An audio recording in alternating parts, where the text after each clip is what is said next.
Hello and welcome back to another week of Open Mic Night. I am so glad you guys are here.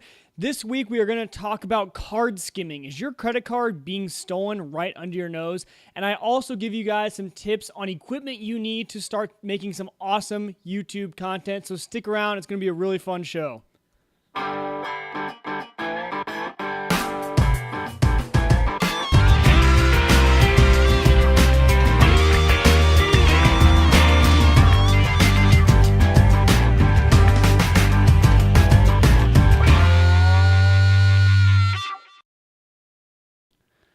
Alrighty, so like I said, I'm so excited you guys made it back for another week of Open Mic Night. But this week is a special week, and it's because I want to welcome all of our viewers from WLMNradio.com and also from 98.5 FM in Grafton, West Virginia. So welcome to you guys. So I know for a fact we're going to have some new viewers this week and also some new listeners if you are listening on the radio. So I am your host. My name is Mike Wieger, and I am the owner of WiegerTech.com. That's WIEGERTECH.com. I'll put it up there for you guys. And I run this weekly live tech show to give you guys the latest and greatest tech news. So I come to you each week and I bring the news to you that I think is very important and relevant to the everyday person. If you guys like this show or you want to see other stuff I do a lot of other tutorials and other videos like that. All my stuff is on YouTube, but you can, again, find it over on WiegerTech.com.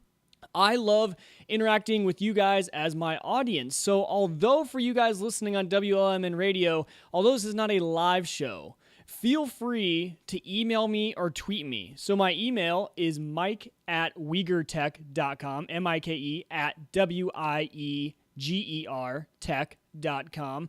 But also feel free to tweet at me. I love Twitter. I've been really into Twitter lately. I've been hitting the Twitter game hard, trying to get back into it. So if you guys want to hit me up on Twitter, it is at WiegerTech, just like everything else, WIEGERtech.com. But welcome to you guys, to you new listeners. I hope you guys enjoy the show. I hope you guys get something out of it. But if not, email me and tweet at me and tell me stuff that you guys want to hear on the show. Because after all, this is a show I do for you. And if you're not getting anything out of it, I want to change that. So, welcome to all the new listeners. All right, so let's just jump into the news this week. It was actually kind of a slow news week in tech. We have been hit hard with Supreme Court cases in the past few weeks, but I've been talking about those. The rumors for the iPhone 6 are really some of the only big tech news, at least that I've been following, and I'm going to save that for next week. I'm going to give it one more week of rumors to kind of catch up on, and I'm going to put together a show for you guys next week with some of the latest iPhone 6 rumors before the big announcement coming up in September. So the news that I kind of wanted to cover was Engadget did a great story on card skimming, and card skimming has been around for a little while, but it's really been ramping up this summer. So if you guys have not heard of it, I wanted to give you guys an update on exactly what it is. So card skimming. It's kind of what it sounds like. It is when you are swiping your card at certain places and your card number is being recorded, and then a camera usually is picking up you putting in your PIN number. So of course, this is usually happening at ATMs. This is the big place where it's been happening, and what it is a thief, a crook, has gone in and put a brand new little plate over where you insert your card. And it will, to the normal person, look just like the normal machine. But there's actually usually a little plate that goes around where they insert the card, and when you swipe your card and get it out, you don't notice it, but there's an extra reader in that plate that is recording your card swipe. It's recording the number from your card. Now that is being stored, and then it's being transmitted to a thief via Bluetooth when he's close by. And then also, usually there is going to be a camera that is somewhere on that plate facing down towards the keypad to record you putting in your PIN information. Now, this has been happening a lot in the bigger cities. So it's been, in the, the Chicagos, the New Yorks, the LAs, that's where this is happening the most, but it's been spreading, and that's why it's been in the news a lot lately. It's been spreading to the smaller towns. I know my news source here in Omaha actually just did a show on it, or a news segment on it, I'd say just a few weeks back. Now, besides ATMs, the next biggest place where this is happening is at the gas station. And so at the gas station, it's the same sort of thing. It's a fake little plate put over the card skimmer, and it's been recording. And so actually that was the big news story here in Omaha, was that it was at a gas station out on the interstate between here and the next big town where a lot of people are filling up on gas. Now, the problem with card skimming is that you guys will not know it's happening until you start getting charges from the person who used your card number. Your card goes through just like it would normally. You get your money at your ATM or you get the gas, and then you don't know that your card number has been stolen. So this is why it is scary, because you don't know. The transaction still goes through because it doesn't stop the transaction. It's simply an additional reader that's reading your card. And so this is also been happening in stores at the point of sale terminal. So if you are at a retail store, and usually at this point it's an employee that has put it on the machine, someone with access to it. And in this case, what happens is when you swipe it, the actual thief will have paid for your transaction. The transaction goes through like it would normally because the thief pays for it with their thing, but their skimmer is recording the card. So it's a lot different at a point of sale, as in like a retail, than it is at a gas station ATM. But the gas station and the ATM is actually where this is happening the most. So how can you guys protect yourselves against having your card skimmed? Well, it's actually extremely hard because, like I said, we don't know when it's happening. One thing to do when you are swiping your card at a gas station or ATM, and I know this is hard to get in the habit of, but I've been trying to do lately, just take an extra look at the place that you're swiping your card. If you see anything around it that doesn't look right, usually these things are only held on by tape or by some really light glue, but usually it's tape because the person's doing it quick. It's not going to be, mounted in there very well. Give it a little shake, give it a little twist, just to make sure it's not an extra piece that's going to come right off. That's one thing I've been doing because, like I said, it's very easy for the person to put it on the outside. It's very hard, though, for the person to actually get inside the machine. Second of all, there's usually some security tape that is on at least the gas stations or the ATMs that you can see if it's been opened or not. Now, the people who are actually intended to get into the machines will replace that tape when it's good. So if it's broken, you will know that something's been tampered with on the inside, and I would simply go to a different ATM or use a different gas station. So that's that's one way you can prevent it. But the next way is that, like I said, because there usually are cameras on the ATMs when they're watching you put in your PIN. Usually there's not cameras on the gas pumps because usually the keypad is on the pump and there wouldn't be a way for them to get the angle. But on the ATM, get in the habit, and it's a good habit even if there's not a camera, just covering up while you're typing in your PIN, cover it up with your other hand. It's one easy way that at least if you're at an ATM, then the camera's not going to record your PIN and they're going to be stuck not having your PIN number. Just one more hassle for these criminals. Now, this story is not meant to scare you. It's not meant to, be a negative story, but it's simply meant to inform you that this stuff is happening. This is what I do over here at Uyghur Tech. I try and help you guys out, help you guys know that this stuff exists so you guys can help prevent it. So like I said, check on those card terminals, make sure there's nothing on there, give it a good shake. It's fine. If it's meant to be there, it's going to be solid. And so then you're good. But be on the watch for it because it is increasing in smaller towns. But especially if you're in one of the big cities where there's a lot of hustle and bustle, it's really easy for those crooks to get these in and out of there. So be on the watch for that. All right, one thing I want to talk to you guys about today is shaving. DollarShaveClub.com is the place that you guys need to go if you need anything for shaving. So what is DollarShaveClub.com? DollarShaveClub.com they offer all the shaving supplies you could ever need for a fraction of the price, and they ship them right to your door. So what do I use? Let's take a look here. So each month you're going to get a nice little box here, and it's going to have all of your shaving goodies. And I use what's called the 4X blade. So it's a solid metal handle, which is great. And then it's 4 blades, rotating head, and an aloe vera strip to lubricate your face. And it is simply fantastic. I honestly think it's better than the high-end razors that you're going to pay $20 for. And that's the problem. When you go to the store, first of all, you have to drive to the store, and then you're paying $20 to $25 for all this crazy razor technology that you don't need. Well, check this out. These razors, the one that I'm using is only $6 a month. So every month they'll send you a pack of 4 razors for $6 a month. But there's two other options too, depending on what you want. There's the Executive and the Humble Twin. So depending on what you need, there's razors that fit every single person's budget. And what I like about DollarShaveClub.com is you can set it to the interval that you want. So maybe if you don't shave every day, like me, I'm usually about every other day. I do the 2-month plan, so it's every other month that I get my shipment. And so it's perfectly tailored for you, and it's a fraction of what you're going to pay at the store. But the next thing that I want to show you guys is the Dr. Carver Shave Butter. It is simply the best shaving cream I have ever used. It's non-irritating. It's really good for sensitive skin, which I have, and it doesn't leave you with those annoying razor bumps. And then after I use the shaving cream, I use the Dr. Carver's post-shave lotion. Keeps you, hydrated for the next 24 hours. I actually look forward to shaving the next day because I know I get to use this sort of stuff, the lotion, the shaving cream, and everything like that. And also, if you want to go one step further, grab the One Wipe Charlies. They're for when you're in the restroom and they keep you fresh and clean, and they're simply a great product. So, DollarShaveClub.com, go there and go to www.dollarshaveclub.com/WegerTech. That helps me out, but then also you guys get awesome razors and you get them delivered to your door for a fraction of the price. There's really no reason you shouldn't go with DollarShaveClub.com. And yes, I'm looking at you new listeners in West Virginia. Everyone's got to shave, so why not give it a shot? So check them out. And my favorite part is it's delivered right to your door. I don't even have to go to the store. And I'm paying $6 instead of $20, so it's just awesome. But that is DollarShaveClub.com/WegerTech. Give them a shot. I wouldn't support anyone I didn't fully support, so I wouldn't suggest these people to you if I didn't love them. And I've been a user for them for about 2 years, and I just really enjoy their products, so I want to promote them for you guys, so check them out. All right, so the next segment of the show, like I said, it's a very slow news week, so there's not much news, but I'm guessing that this week's going to be a big one, so look forward to that for next week. But the next news story I want to talk to you guys was Apple had their earnings report last week, and I know a lot of you don't really care about when the earnings report comes out, but what comes with the earnings report is a lot of statistics on how Apple is doing.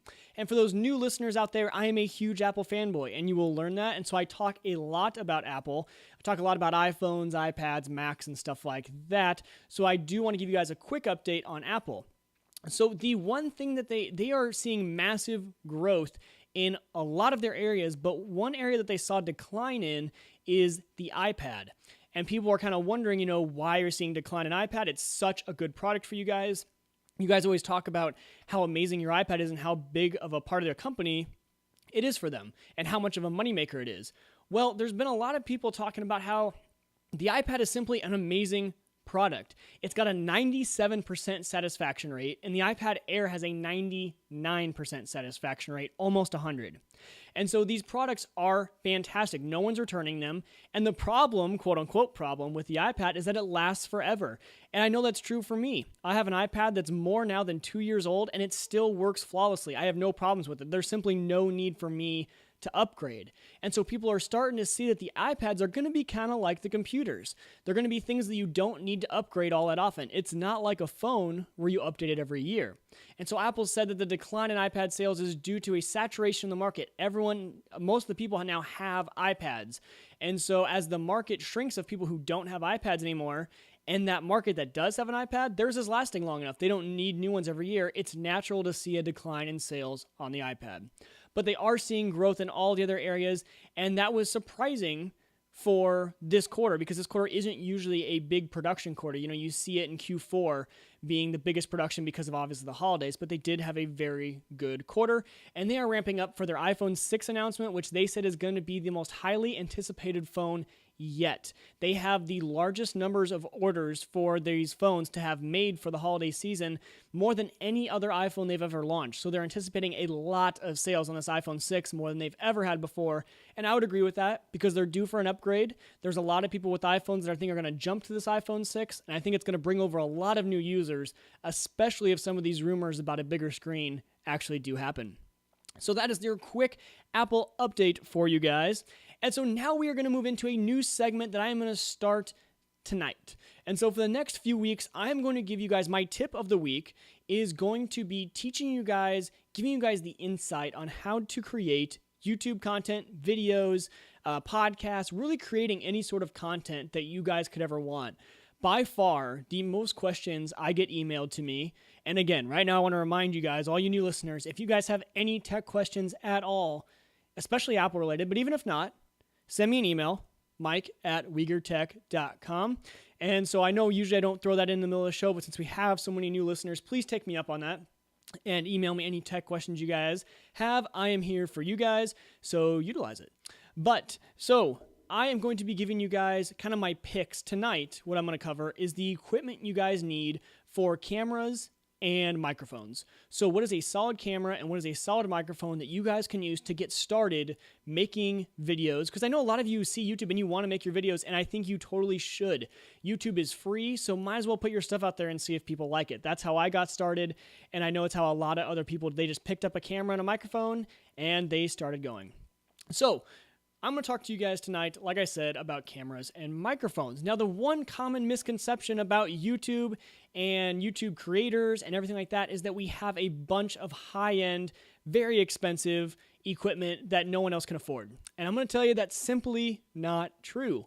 When I first got started and when I first started doing my videos, and honestly, I could probably still do it this way today, I was using the built-in webcam on my computer. I had a Mac laptop, an old MacBook laptop with an iSight camera, and most of the time nowadays, your computers come with a built-in webcam. And that camera is great for beginners. Go ahead and use it. First of all, it's free because if you already have your computer, you don't need to buy any extra software. Second of all, you know that that camera works with your computer. And third of all, it's really easy to use. Most of the time, the software on your computer is going to open up that camera by default. And so in the next coming weeks, I'm going to be talking to you guys about software to use and stuff like that and how to get an audience, but tonight I'm simply going to focus on the hardware. So if you're first starting out, try out the built-in webcam on your computer and see what kind of quality you get and see if it's something that you like. So when you move on from the built-in webcam on your computer, the first thing I would probably step into is an external USB camera.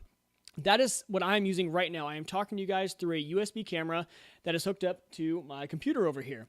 And I use the Logitech brand. I've stuck with Logitech for a while because they're really good quality. And the one that I am using right now is the Logitech C920. Now that will retail for about $100. You can find it, I think I found it on Amazon on real good sale for about $60. So yes, it is a little bit expensive, but nothing in the thousands of dollars, nothing in the multiple hundreds of dollars. And they are really high quality cameras. Now, obviously they're not very portable. If you're looking for something that you're going to take out and about, a USB camera is not going to work because you have to be, right next to your computer. But if you're recording tutorials or screencasts, or if you're just sitting talking kind of like I am, they are great options and they're fairly inexpensive. So I would step up to that. And so beyond really the USB cameras, it really gets up to you guys. And when you're starting to talk about maybe getting a Canon or a DSLR or something where you're going to record it and then input it into your computer, those are going to get pricey. And I think the common misconception is that all of us YouTubers use those really expensive cameras. Now, some of them do and some of them don't. I do not. I do have one higher end camera that I use for some of my production, but most of the time I'm using my USB microphone. But some good brands to look at are Canon and Nikon when you do get up into that range, but I'm not going to cover those too much because what I'm trying to give you guys is a way to start your videos on a budget.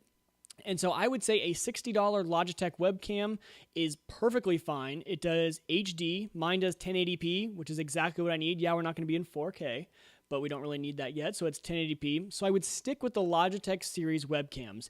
And if you're running a Mac, be sure to check which Logitech cameras work with your Mac. The C920 does, that's what I use, but I was struggling to find other Logitech models that work with your Mac, but almost all of them work with Windows. So if you're running Windows, you only have to check that, but always check the compatibility. So that is cameras. So again, try your iSight, that's what it's called on the Mac. Try your built-in webcam, and then maybe move up to a USB cam. And then if you're really wanting to go all out, yes, go into I'd say a DSLR, probably a Canon would be my best pick. So after you have your video, probably the most important thing beyond video is your microphone. So obviously you guys can see that I am on a swivel arm right here with a microphone. Now I do use a little bit higher end audio because I really want to focus on my audio. And this is a good time to mention that this show, no matter how you guys are listening to it now, is also available in podcast form. So if you go over to iTunes or open up your podcast app and just search for Uyghur Tech or Open Mic Night, you should be able to find my show and subscribe to it there with an audio format. And so originally I started the show out wanting to do kind of an audio podcast, but I added in the video. So And now all that stuff's over on my website. So if you go to WeagerTech.com, right there is a link to subscribe in iTunes, and there's also, past episodes and stuff like that. But back to the microphones. So what I use is a mixer. So I have a mixer sitting right in front of me here. Maybe I'll kind of lift it up and show you guys. So I have a mixer that all my stuff runs into, and then it goes out through USB into my Mac. Now, that is because I do my live show, and I need my audio piped straight into my Mac, and this was the easiest way to do it. And so I have a Pile microphone, but this one actually only cost me about $35. But the mixer is kind of when you start getting into the higher end. This mixer, I would say, was about $65. So altogether, about $90 to $100. But for an easier option, if you don't need all this contraption and all this stuff, I like it because it puts the microphone right into my face. The microphone I started out with and that I still use for all my tutorials. I use this strictly for my live show. But for all my tutorials, actually, I use this blue Yeti microphone. You will see this all over the internet. This thing is used by a ton of top YouTubers, a ton of top content creators, and it's because it is a solid microphone for a fraction of the price. I think last time I checked, I think I paid $100 for it, but I think it's gone down in price. I want to say right now it's about $80. And I get all my stuff on Amazon, and you can always get really good deals on Amazon. So they usually, feature different products or put a lot of stuff on sale. But this microphone right here, it has a cord usually that comes out of the bottom, and it goes straight into USB. So as you can see, there's a kind of a theme for me. All my stuff connects through USB to my computer, and that's simply because it's easy, and most computers recognize it, and you're not messing with, memory cards, you're not messing with anything else. It's all just through USB, and I think that is the way to go. But this microphone is fantastic. It's got a ton of different settings on the back. So if you are doing an interview, you can actually tell it which direction to pick up the audio from. So if I was doing just me talking, there's a setting for just picking up from the front, and it silences everything around it, and you can set it to all sort of different settings. So this is the microphone I would highly, highly suggest. I would say go with this microphone. If you are going to spend the money on a higher end audio, go with this. And I would say that as you're starting to get into YouTube, spend your money first on audio. Spend your money on a nice microphone, because there's nothing more annoying than listening to a video that is kind of garbly, or it sounds like they're in a big, huge, empty room or a hallway and you can hear a bunch of the sound. When I'm watching a video, people are used to, the video going slow, and maybe it's not the best quality looking video, but if it sounds good, that really helps people out. And there's been a lot of research that on these YouTube videos, if you have high quality audio, it doesn't really matter what your video is as much. People will stay around and watch your videos more if you have that higher quality audio. So that is kind of my wrap up for you guys on the basic studio setup for a new YouTube creator. If you guys want to see my full studio tour, I did a full tour of what my studio looks like. It's up on my YouTube page, and you can also see it up on WeagerTech.com. If you go to my tutorials and blog part, it's all there. But what I would suggest to you guys is to head to my YouTube page and subscribe. First of all, it really helps me out. So if you go to WeagerTech.com, in the upper right-hand corner, there's a YouTube icon, and you can click on that, and it'll take you to my YouTube page, or you can just go to YouTube and search Weager and you will find me there. So go there and subscribe, and you guys will get all my videos, and then that really helps me out, see who my, gauge my, what my videos are and which ones I should do in the future. So go ahead and leave comments and all that stuff, because all the interaction from you guys really does help me out. So if you guys want to support the show, I know for a lot of you this is your first show, but I have set up a way for you guys to support Weager Tech and these open mic nights, and it is patreon.com. That's patreon.com/Weager Tech. What Patreon does is it gives you guys a chance to give back to the people who are giving you content. For small guys like me who can't go out and get the big advertisers, who don't, quote unquote, make money doing this, it's a way for you guys to help support the show and cover costs that it takes to run the show, like running a website and equipment and stuff like that. So I would suggest for you guys, as little as $1 a month, you can give whatever you want to give on patreon.com. So you can do $1 a month for what it is for a candy bar, or, for $3 for a Starbucks drink. You could support the show. And I really do love my patrons. I have two right now. 2 patrons, and you guys are my favorites. I love everyone, but yes, my patrons are my favorites. And when you are a patron, you get a special email address that comes to me, and I will respond within the hour if I'm awake. It's not during my sleeping hours. And if you have any tech questions or anything like that, I will get back to you within the hour to help you guys out. And so I really do support anyone that does support me on Patreon. But again, I'm just glad you guys are watching the show. I'm glad you guys are enjoying it. And I'm sorry for you guys new listeners that it was such a slow news week. I started to look through all the stuff and what I was going to talk about, and I was like, man, there's just no big news today. But I hope you guys did learn a little bit, at least, about the card skimming. I hope you guys will take those precautions with you when you go out and you are using your credit card or debit card and you guys are out. And I hope you guys enjoyed the show. So, again, WegerTech.com, WIEGERTECH.com is the website. That's where you guys can reach me. And then Twitter, at WegerTech. And for those of you who think that's different, it is. I changed my Twitter handle. It used to be MWeger, my initials, but now it is WegerTech. And, of course, email me, and seriously do email me. I know a lot of you guys have questions. There's no such thing as a dumb question. Technology is difficult, and it's hard for new people to get into it. And so if you're new and you have a question and you think it's dumb, don't worry about it. I don't judge. I'm here for you guys. So, until I see you guys next week, tech on.